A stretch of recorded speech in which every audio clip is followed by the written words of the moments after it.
Yo, Philly 254 living life. Back at it.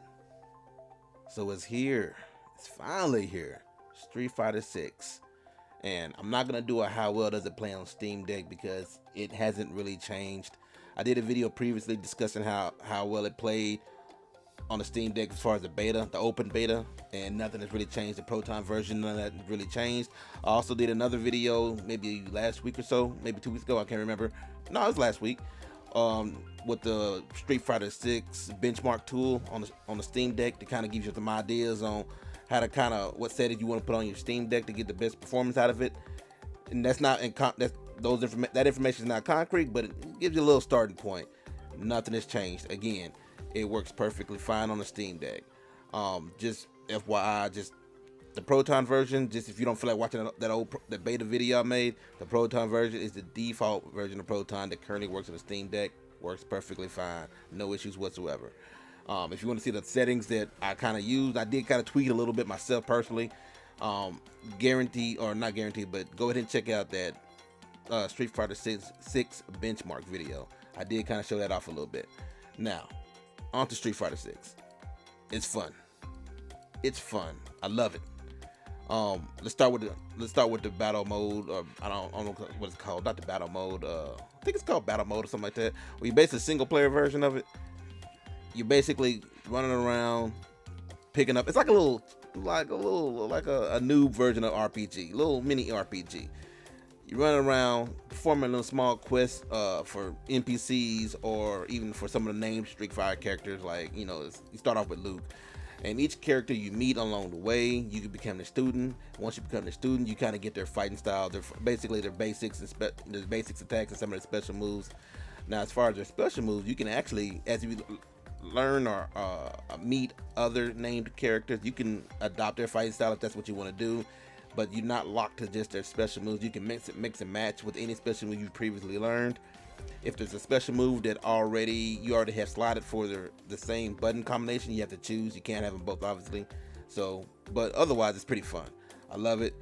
You can basically fight just about anybody on the street. If you have a level above them and a talk to fight button, go for it. Go for the battle. The only thing I don't like about this mode is the subway. It sucks, man.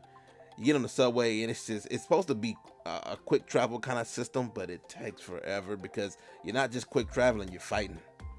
You're fighting the entire time. It's like a 3-minute, 4-minute fight. I don't know how long it is. And you're just going at it like the entire time. You're like, dude, and these fights are easy. Don't get me wrong.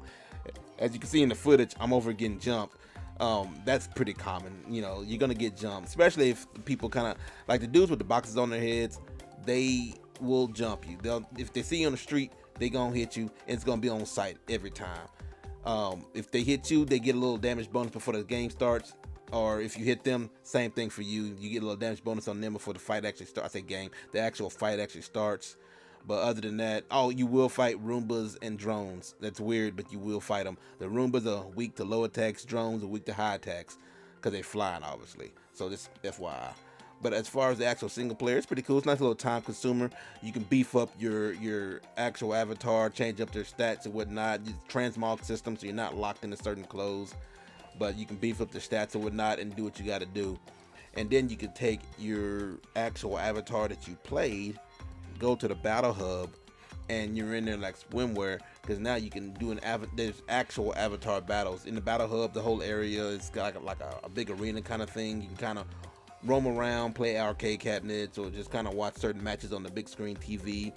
And then in the center is a little area where you can meet up with other avatars and y'all can just go at it with your busted ass moves that you set up for your avatar. Again, you can mix and match moves, so you can have, I don't know, a dragon punch and then hurricane kick combo, that kind of thing. Whatever you want to do, is all good. It's definitely fun. I haven't finished this mode, obviously, because I've been playing a lot of online, but it's definitely a plus for me. Now, within the actual, single player mode, I did forget to mention, you will meet certain characters that will give you little mini games. It takes a few seconds for the kind of get it figured out. It took a few seconds for me to figure it out because I just skipped past the instructions and just went to it. I probably shouldn't have skipped past the instructions, but it is what it is. Um, they're like little mini games. Think of like Mortal Kombat's old mini games, or even Street Fighter 2's old mini games. One's like a little basketball game. You know, you kind of parry the basketballs as they hit you, and that gives you a point. This particular game I'm showing on the screen right here, which it took me a second to figure out what I was supposed to be doing. As you can see, you kind of do a little karate chop off the top of the bottles or whatever, and the more bottles you get, the better score you get. Blah blah blah blah. You know how it goes. So that's a single player, and then they do have an arcade mode. I haven't gone through the arcade mode at all, but they do have an arcade mode. Of course, they have the versus modes, 1-on-1. Then they actually have a 2-on-2. I haven't even tried that at all because I don't. Let me be honest with you, I haven't tried it. I'm be honest with you, I haven't done the 2-on-2s. There's of course the extreme battles where they have the different factors in there, like the bull or whatnot, that runs through every now and then to kind of affect the way it's being played. But the meat and potatoes is the actual online play. There's the casual and there's the ranked, of course. The casual, you can rematch the person all you want to. It is what it is. And then there's a ranked. Obviously, you kind of do for each character. You do your basically placement matches, 10 placement matches, and then once you finish up, depending on what you did, it kind of initially places you where your skill level for that moment will place you. Be careful. You can mess around and get 10 easy ass placement matches, and then you mess around and get placed in somewhere high, diamond, I don't know, and you really weren't a diamond player. That happened with me on the beta. I was playing as Guile, and I beat everybody in my placement match. Obviously, fewer people on the beta was playing than they are playing now, pretty sure. But I was playing as Guile, and I beat everyone on my placement matches, got thrown in the diamond, and guess what happened? I got smashed. I didn't stand a chance. So just be careful, placement matches don't mean everything. They don't mean they're not what is indicator of where your skill is. It's kind of where you start off at, where the game kind of wants to place you at. You can go jump in the diamond and immediately get beat by everybody and go down a rank, or you could start low and immediately beat everybody up and go up a rank, because it's depending on how well you were doing on your placement matches and everything. Other than that, it's pretty fun. And each character has their own placement match. Each character you have has their own rank, so just kind of FYI, which I do like that, because I remember Street Fighter 5, I'd play as Oro and be kicking ass and taking names, tearing everybody up. And I said, you know what? I'm gonna try someone new. I'm gonna try, I don't know, Chun-Li, and don't know anything about Chun-Li. Go in there and get smashed and lose my whole rank. And now, you know what I'm saying? So it's because it was an overall kind of thing. This one is by the character. Whatever you place as JP will not affect your ranking as Dalzim or whatever. It's just FYI. But as far as the actual online component, easy peasy, lemon squeezy. I haven't had any issues with it. I'm lying. I've had every now and then a slight little stutter, but nothing crazy at all. To be honest with you, it's like I said, it's every now and then. The frame rates never really drop. They stay at a solid 60. They kind of hover around 60, 51, not 51, 55 to 60, whatever. And every now and then, depending on what's going on the screen, may waver just a little bit, but hovers at a nice solid 60 pretty much the most time. Now, as far as the single player, I forgot to mention this earlier. When you're out there exploring the world, yeah, the frame rate is a little rough. It's a little rough. I had to lock it in at 30 to kind of stabilize everything, and I'll be honest with you, I had trouble trying to find some settings that would actually keep me a nice steady frame rate in the single player. That's why I'm not that far in the single player mostly, because at first it was rough, man. It was all over the place. But when I locked it into 30 within the game, I locked it in at 30. It obviously things felt smoother, and it wasn't all trying to jump up from 45, 50 to 20 or 30, whatever. Just locked into 30. Don't go no higher than 30, and it works. It just works. It was a bit smoother, but it's still not as good as the actual regular Street Fighter 6, the regular modes. I'm throwing in quotations, the regular modes, the most people really gonna want to play. So just kind of FYI on that. In the battle, so I'm sorry, not the battle hub, but as far as online play, you don't have to go to the battle hub to play if you don't want to. Just like in Street Fighter 5, you can go to the training room and just set the online play, so that way in between matches you can try to practice a little bit, do whatever you want to do, and then the match will just start up. You can also just set I guess pretty much the start screen or whatever, and just wait for a match to queue up. You're just staring at the screen, the little screen that lets you know you're on Street Fighter 6 if you want to. It's really up to you. No issues whatsoever. You also have the option to see the connection of the person you're playing before you play. obviously. And of course, you can do filters on certain connections. I don't want to play anyone unless they're connections at this point or whatever. And so that way, you kind of get a heads up on what's going on and what you're about to jump into. Just kind of FYI. Me, I haven't turned that option on because the online has been pretty remarkable. I haven't had any issues whatsoever personally. I've had plenty of fun. I would definitely say, and I've said it before in other games, if you are a Street Fighter fan, you probably already got it. If you're on the fence though, and you think about getting into it, maybe you play Guilty Gear and you're kind of thinking about maybe Street Fighter 6, I'd say go ahead and get it. It's definitely fun. I would definitely go ahead and jump into that. It will be, there's no downside to it. It's a fun game. You know, once you learn the drive impacts, because those, especially on the lower levels, drive impacts are all day. You know, you got to keep your eyeballs out for it. But once you really learn the drive impact systems, or the impact system whatsoever, the overdrive system, you're in there like swimwear. It's a fun game, online, offline.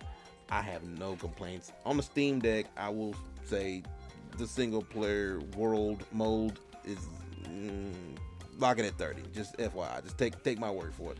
Unless there's like an update or maybe it gets more optimized for another Proton version, lock it at 30 for now, and you'll thank me later. But other than that, what's up with Street Fighter 6?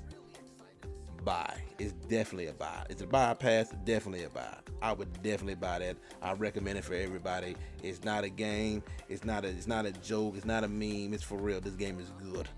It's probably one of the best fighting games I've ever played. I love it, you know. So just FYI, way better than Street Fighter 5, and I like Street Fighter 5. It's way better than Street Fighter 5. So it's got plenty of material, plenty of things for you to do. It's not bare bones. So there's no issues with what do I want to do. So many modes. The menu system is so expansive. So it takes a few minutes. I haven't gone through every option in the menu system, to be honest with you, because there's so many different menus to go through. I still have an issue with that just a little bit. But other than that, man, it's definitely a buy. Definitely 100%. Anyway, if you like more Steam Deck news, gameplay, reviews, lives, like and subscribe. Cruise through the playlist. And I'm out. There's a war going on in the middle of the stage. Cuts in with the drive impact. Not a lot happening, but I'm sure there's a point to this. Man, neither player wants to make the move. Crosser barely blocks the jump in. They exchange blows. Who gets the hit? Oh, we've seen this episode. Oh, burnout activates. Yeah, that might be done. Don't think this is gonna happen. And with a throw connect. Okay. What's the follow-up? Player 2 needs to use the threat of the corner here. Oh no, not like this. Not like this. Cross-up attack, fools him and locks it in break. Closes it out. And they close it out. Good stuff. Last round, people. Both fighters gotta go all in from this point. This is it. Triumph or die. There will be no salty run back. Medium kick hits. Goes for the free flow kicks to get a drink in. Jumps, oh my god, did they just choke it away? Oh no, big win. Stone cold embrace. You can't block those. Player 1 is dropped that off. Yo, what? Fools him and locks it in break. This is so good. Overhead. Player 2 is in burnout state, a very perilous situation. Oh, okay. That one hurt. Factor to the throw tag. You're done. He said, it all depends on your skill. Go for broke. Now observe. No whiffs. Tons of time left. How's this match going to play out? My question is, which player will set the tone of the match first? Both fighters sitting on a full drive gauge. This might be the prime time to let it rip. Looking for a way to incorporate their drive. The low kick is blocked. Dangerous range here. If you're careless, any move with long recovery can get jumped in on for good damage. Reads them. Gets the jump in. You can open up chances to do big damage by baiting something out, getting that opening, and then jumping in. That's some big, juicy damage on that counter hit. Who gets the hit? Not shy with the grab. Life lead opens up. Spikes him with the trick grab. Gutsy play with a KO. All right, gets a round on the board. Player 1 with a pretty convincing win. But what's next? You can definitely tell both players are a bit nervous. Gotta take a deep breath and be sure to focus on the next round. You're 100% right. Let's see if they can clue in on that and make adjustments next round. Target lock and scoop. The spacing is so on point right now. Any mistake here will be big. They gotta be careful here, because a full drive gauge can erase what life they have left in a flash. Overdrive arts give moves a big power boost at the cost of using some of the drive gauge, so meter management is vital. Gets clipped by the anti-air. Wow, what a decision! So smart! Departure set. Player just goes for it at this range. Whoa, whoa! The super doesn't hit! That was ridiculous defense! Risky up-close scrap still going on. Player 2 has the chance to win, connects with the throw. What? How do you even think of doing that? Solid anti-air. What? How do you even think of doing that? KO. Nicely played around there. Not gonna lie, that was a real intense fight.